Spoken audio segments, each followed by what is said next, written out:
So let's talk about undo history.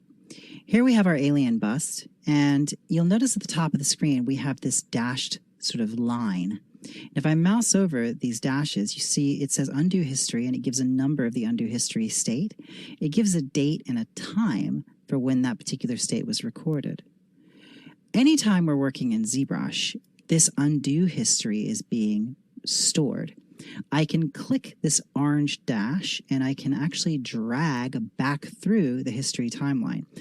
Now, this is my first time dragging it back, so it might take a couple minutes for it to update. But here you go. As you see, as I drag this back, changes that I made on the mesh are undone on the surface of the Z tool. If I come all the way back here to my first history state, we can go back to the very, very beginning. And let's drag it the last view, and there we go. We go all the way back to the polysphere, which I started that bust from. And if we click and drag, we can actually step through all those undo states, seeing every bit of the process. Now, the undo history is more than just a way of moving back in time in your model and undoing certain actions. As you'll see when you see the video on the undo history brush, the history recall brush, pardon me, you can sample states from undo history and then sculpt those states back into your Z tool or into another Z tool. So you can grab an undo state from one Z tool and transfer it to another. So there's more to the undo history than just undo and redo. You'll also see in the next chapter how we can create time-lapse videos of our workflow using the undo history as a source, so we can see our entire sculpting process played back in a very nice, easy-to-view video that could be shared online. I'm sure many of you have seen those online before. So the undo history is always being recorded. If I were to go to the light box and go to the Polysphere Z tool, you see there's our first undo. It's undo state 1 out of 1. So I'll just make sure that my X symmetry is turned on. And I'll just take the move brush and just make some changes. And you see each time I create a stroke, it creates a new undo history state. If I add a subdivision level, that adds another state. Let's change to the clay tubes brush. I start sculpting on here with the clay tubes brush. You see each time I sculpt, it adds a new undo history state. Now, this usually happens in the background pretty unobtrusively. It's not going to really draw attention to itself. Now, if I were to undo with, let's say, Control Z, you'll notice the orange line moves backwards, but we still have these dashed lines here. So I've moved back in the undo states now. If I were to make a change back here, you see it clears the undo history before that, or the undo history after that. So if I come back to here,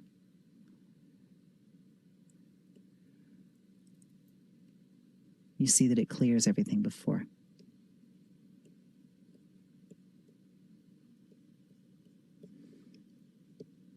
Oops, there we go. Just using the clay tubes brush with the Alt key to plane this all back. And then if I click and drag this, I can move back in my undo states, or I can move forward in my undo states. Now, if you do run into a situation where your undo history is becoming unwieldy and it's more than ZBrush can handle, it will automatically detect that, and it will tell you that it needs to delete some undo history states. You may find that you want to delete undo history states on your own. That's definitely the case when we are working with the history recall brush. Sometimes hundreds of undo states, hundreds and hundreds of undo states are just too much to deal with. So we can step back to a reasonable point, go to the edit menu, and here you see we have the undo counter. So you can see that I am on undo counter 41 now. So if I go to 41, I can delete my entire undo history with this button, or I can delete everything before this point. So if I click that, I have now cropped the undo history to just this state and everything after it. So that's a pretty handy tool, because you will see the more you work with undo history, the more sort of unwieldy it can get. Now, undo history is lost when you save your Z tool. It will not save with a Z tool. However, it does save with a Z project.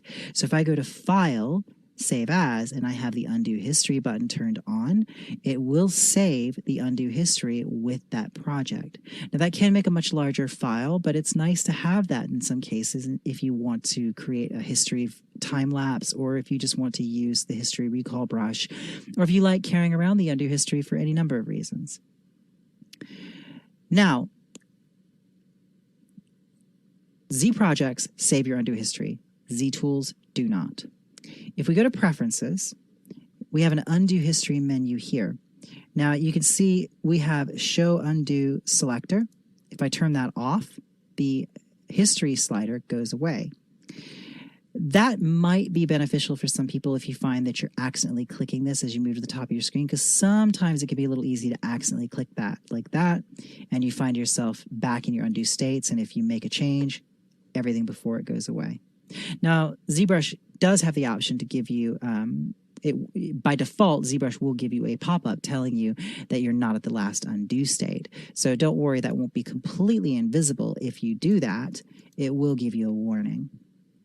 Under the Preferences menu also, we have Show Timestamp. Now you can turn that off, and if we turn that off, it will not show the timestamp on each undo state. We have the max undo size per subtool in terms of gigabytes. We have warn when deleting history entries. This gives you a number of history entries that it will give you that warning on. So currently it's set to 25, but we're under 25. So if we do several more strokes here and get above 25, let's step up our subdivision levels, and let's just do a bit more sculpting here. We'll use the standard brush. Let's change back to a regular dot stroke. And we'll just create some more undo states here just by sculpting some random shapes. You see that undo history slider going, going, going.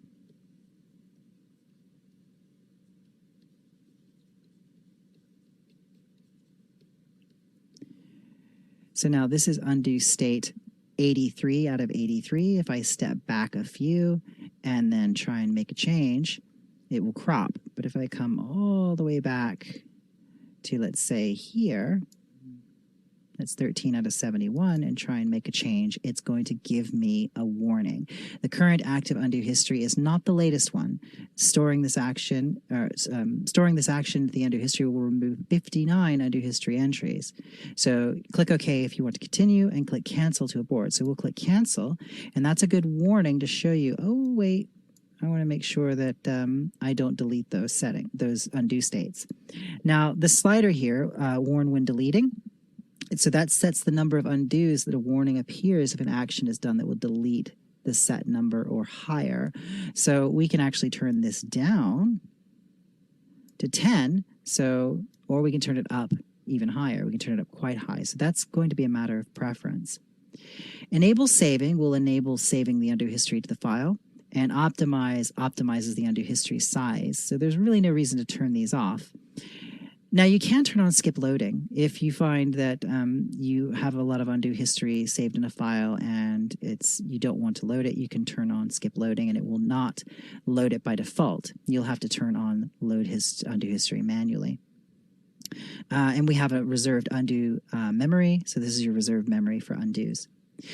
Now, if I go to File and turn off undo history, it will not save the undo history with my Z project. That needs to be turned on for that undo history to save. So going back to our alien, this was a ZBrush sphere sculpt. Everything on this was sculpted from a sphere. If we go back to the very, very, very beginning, we'll see once again that we have our very first undo state. It will have to load those undo states into memory here before we can start scrubbing through them. There we go. So anytime you're working, if you undo, if you Control Z, you will be stepping backwards in the undo history states. And if you Control Shift Z, you'll be stepping forward. Remember that if you step back within a number that's set in your preferences and then try and make a change, when you're back in the undo history, ZBrush will give you a warning, and you will end up deleting the subsequent undo history levels. Now, the undo history is really neat because you can do time-lapse videos from it, and we're going to take a look at that in the next video. This is mainly just about exploring what undos are, what the history slider is, and how to access some of the major settings for it, like under preferences, as well as under the edit undos here.